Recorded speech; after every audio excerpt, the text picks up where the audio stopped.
I wanted to get to a little bit of follow-up about AI advertising in particular, because we've been talking about AI advertising overall. And I just want to quote from Robert Hart from The Verge, because this is some interesting news that I saw pop up in my feed just earlier this week. We were chatting about AI right before this. And he says, stacking giant Mondelez, I actually don't know how to pronounce that, is using generative AI to slash marketing costs and is preparing to release AI-generated TV ads next year, a senior executive told Reuters. John Halverson, Mondelez's global senior vice president of consumer experience, said the company has spent more than $40 million on AI video tools that can have production costs. TV ads made using the tool should be ready to air in time for the 2026 holiday season, he said, and potentially the 2027 Super Bowl. Mondelez is already using the tool to make social content for Chips Ahoy cookies and Milka chocolate, and will use it to design online product pages for Oreo cookies in November. Just want to hear your reactions to that. Curious about what you think about AI going into advertising so directly in that regard, not even in the creator space. The most shocking part of everything you just read was that he thinks it'll be ready for the 2027 Super Bowl. No, it's going to be ready for 2026. You know, this is the other thing too. What does everyone wonder now when they go on social media? Is this real or is it not? And I'm telling you, some people, even if it's not real, they still watch it. That's why it shows up in front of you. Yeah. That's kind of the interesting thing about the algorithm.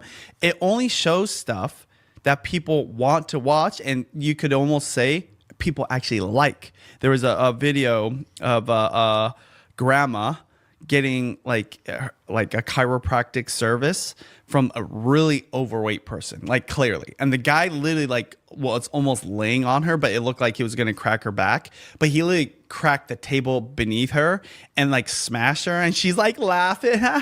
Like she would be dead probably if it was real. And it's like, you're so funny. He's like, oh, I'm sorry. It's clearly AI. Yeah. I watched that whole thing and I'm not like really into that. So people have an acceptance that even if it's fake, if it's entertainment, it's entertainment. So I believe in 2026, people are going to watch it and not really care about it because it's all about the quality of the value you expect. And I'm just thinking, you said something about cookies or Chips Ahoy, or did you, right? Yeah, so these are the people who make Oreo, right? Okay, yeah. So by the way, let's talk about Oreo. Yeah. How hard would it be for an Oreo cookie to be created by an AI image generation and then have that Oreo cookie do something crazy like dive into like a big pool of milk? I'm just thinking visually, not that hard. And if you've got some like graphics expert people working with some like AI specialists, you can make it look really real. And it's really not even 1/10 the cost. It's like 1% of the cost of what it would have been 10 years ago. So then you just, build on it. I think we talked about this last time or just earlier in the week. Elon Musk put out a video. So my thought is, it's coming and it's going to be huge and it's going to replace people's jobs. It's going to create a new job. Notice I said jobs are going to be lost, but it's going to create a new job, right? That's going to be the trend here. Yeah. And it's smart to use it, but it's going to make real life content that much more valuable. But because whatever is easier to use and you can do at scale creates volume. And that means the thing that is kind of like old will kind of become novel. Maybe not right away, but eventually just the person that can come on camera and say something witty or do something funny and it's not edited by AI at all, it's not touched, becomes kind of cool. Does that make sense? It does. It's like the thing that everyone isn't doing that the cool kids or the trendsetters do, that eventually people want. And they think that is like a standout. Literally, it stands out versus, what I think all the agencies are going to create, including, which I think, mark my words, in 2026, the Super Bowl next year, there's going to be some kind of AI generated. Oh, I guarantee it. Yeah. So that's why, isn't that weird that he said 2027 versus next year? It is interesting. It reminds me of this old kind of interview with Steve Jobs where he's talking about, I think he's talking about Coca-Cola. And And he says, the thing with the sugar water companies is that they go and they are run by the marketing people. They're not run by product people because there's only so much innovation you can do in the soda business. You don't want to mess with Coca-Cola. In fact, the only type of innovation that was happening in the 80s when he was having this interview was the shape and size of the bottle. Or the can, right? Yeah, like that was the big innovation that like Pepsi was pushing Coke to change their bottle shape and size. And Oreo and Chips Ahoy are going to be pretty much the same thing, right? Like their sort of innovation, like you said, you really don't want to change what an Oreo is per se. Now you might change the thumbnail here has Oreos on them, right? There's funny marketing things you can do, but fundamentally an Oreo is an Oreo, right?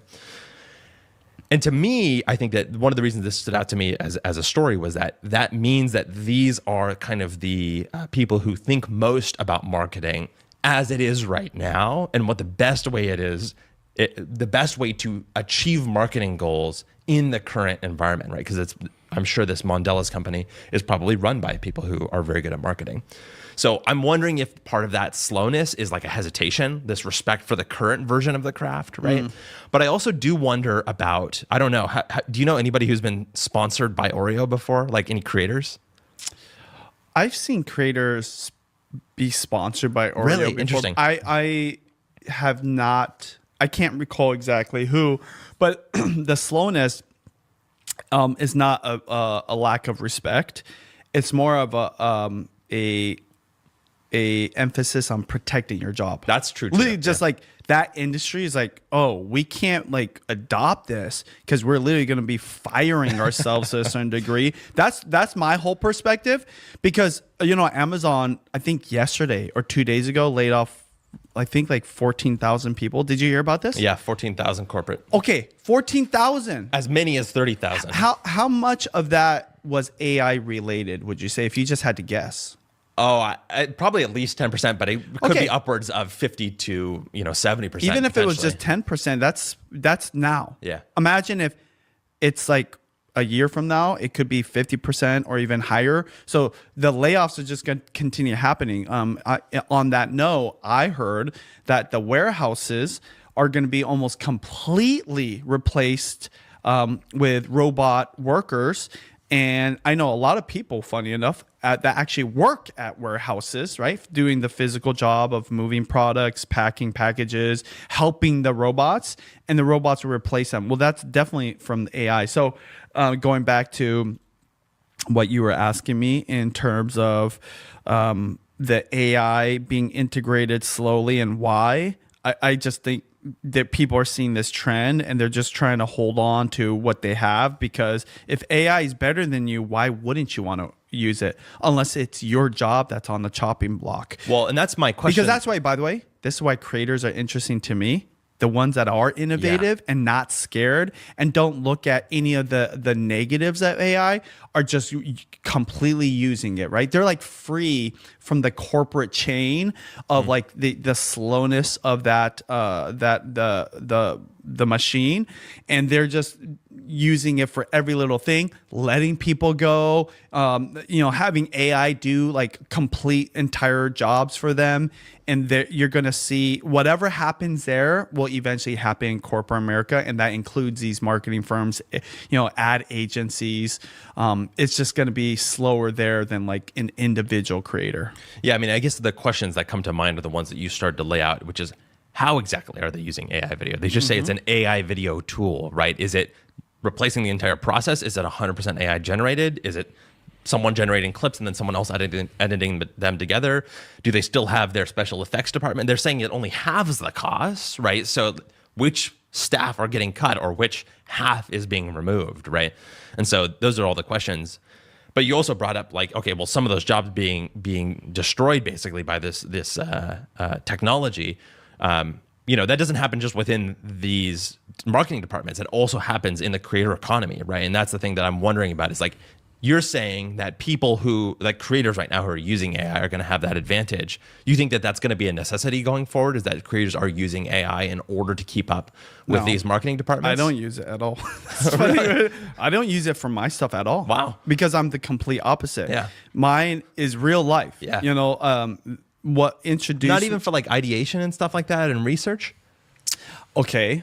Yes, but I was already doing that on my own. I'm just smarter, or I'm just faster. And by the way, I'm not the smarter one. It's ChatGPT, like being smart for me. But I used to just do this research on YouTube search or on Google search. Yeah. Now I'm doing it with ChatGPT, so it's just a little bit faster. So instead of me, like a good example is when I would go into a restaurant and want to know the history. So what do most people do when they want to know more about a business? They go to maybe Google Maps. I'm just telling you my process. And then I find that restaurant. And then I go to the restaurant's webpage within Google Maps. And then I go to the About section on the webpage and I literally read it. Well, now I just pull up ChatGPT and said, hey, give me the brief history of this thing and put it into like the format of an intro for a video that I'm going to be putting up on YouTube for an audience that loves food and might want to know about it. And then bam, it goes from maybe like 5 minutes of work to 50 seconds of talking, and I'm off to the races. That's an example of how I'm using it. But for the actual creative work, personally, I'm not using it. The filming, the recording, the editing, thumbnail creation, all that. It's still very human intensive or human involved, 100%. I don't foresee that because for me personally, even though I've got this interest and I think the innovation of AI is inevitable, I actually want to go the opposite direction because I know, like I said, it'll be novel. It'll be the thing that less people do because it is to a certain degree harder, but not really when it comes to longer videos. Because I'll tell you a new thing that came up for me in the last week since we recorded. My longer videos just crush. The longer the video, the better. And that's where AI cannot compete. Yes. And that's why the creator, though that's maybe a whole nother discussion, will have competition to AI content, period, right? Not just like jobs within the content creation, but there's actual AI generated Sora clips that will take the space of a short form creators video popping up on Instagram. Yeah. Well, the longer the video, the more you like are not playing that game that's competitive. It's its own world, which on that note, it's like wide open. The opportunity is there. So even content that's like okay is succeeding just because it's longer. On that note, one of the best things that you can do if you want to go long on YouTube is go to vloggingacademy.com where Benji teaches you how to vlog the new way, which we believe is the easiest way to go long in the new era of YouTube. One of the things that we talk about in that course is understanding the exact way to, or the exact tactics to go from something like the length of a piece of short form content, which maybe is 20 seconds to a minute long, to something that's actually more like 10 minutes or 20 minutes long. And sometimes that magic number, 30 minutes, right, Benji? And so, by the way, the second magic number is 60. It's harder to go to 60 though. So if you want to understand the basis of how to get to the 31st and then the 60, you can join all the other hundreds of Vlogging Academy students at vloggingacademy.com, learning Benji's new vlogging method and learning how to go long on YouTube during the best time ever to go long on YouTube. Our thanks to the students of Vlogging Academy for helping make this show possible.